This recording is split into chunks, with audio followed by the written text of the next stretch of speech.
लक्षवेधी क्रमांक 8। धन्यवाद अध्यक्ष महोदय। लक्षवेधी क्रमांक 8 सकाळच्या स्पेशल सिटिंग मधली 8।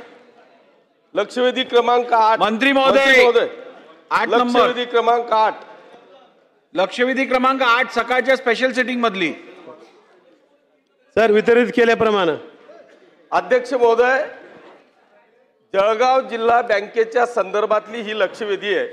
अध्यक्ष महोदय, माझी आपल्या माध्यमातून माननीय मंत्री महोदयांना ही विनंती आहे की गेल्या 50 वर्षापासून जे व्यवहार शेतकऱ्यांचे जिल्हा बँकेमध्ये चाललेले होते की गाव हे माझ्या मतदारसंघात आहे पण त्याची जमीन ही दुसऱ्या जिल्ह्यात आहे, आता हे 50 वर्षापासून चालत आलेला असताना अचानक जिल्हा बँकांनी ह्या वर्षापासून गाव ह्या मतदार जिल्ह्यात आहे पण जमीन त्या जिल्ह्यात असल्या कारणाने नाबार्ड आणि आरबीआयचं नाव दाखवून ह्या वर्षापासून त्यांनी शेतकऱ्यांना कर्ज वाटप बंद केलं।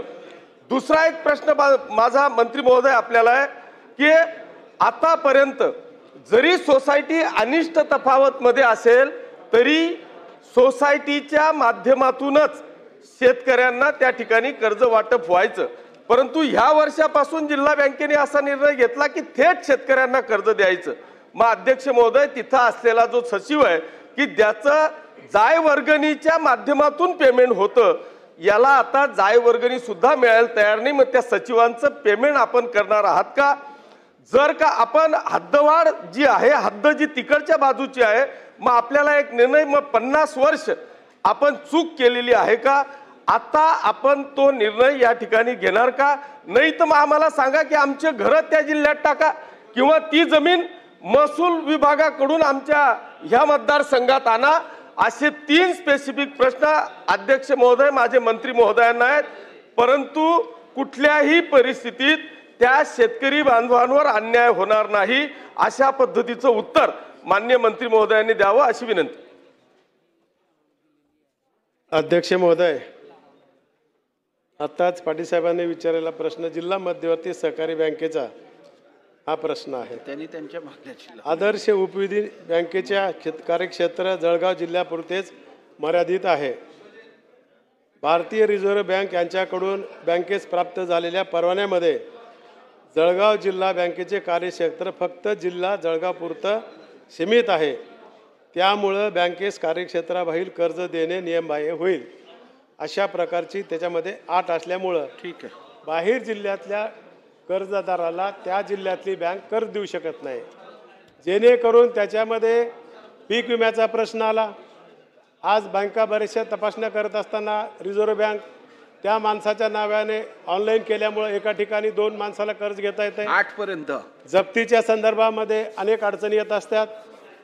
जमीन इकडं, कर्ज वाटप इकडं आणि दुसऱ्या जिल्ह्यामध्ये कारवाई करायची असेल तर कार्यक्षेत्र येत नाही, त्याच्यामुळं या बाकीच्या लोकांना आपल्याला कर्ज देता येत नाही। चला पुढे जाऊया, आता झालं, उत्तर दिलं। या शेतकरी बांधवांचा विषय अध्यक्ष महोदय माझी मंत्री महोदयांना विनंती आहे, मग तुम्ही आजपर्यंत 50 वर्ष जे कर्ज वाटप केलं ते नाबार्ड आणि आरबीआयचे नियम धाब्यावर ठेवून वाटलं का? जर ते असेल तर ती चूक सरकार मान्य करणार का? ती मान्य करून शेतकऱ्यांचं पोट भरणार नाही, ही जी काही चूक आहे याच्यात आपण काय दुरुस्ती करणार का? यांच्यावर कायमस्वरूपी अन्याय करणार?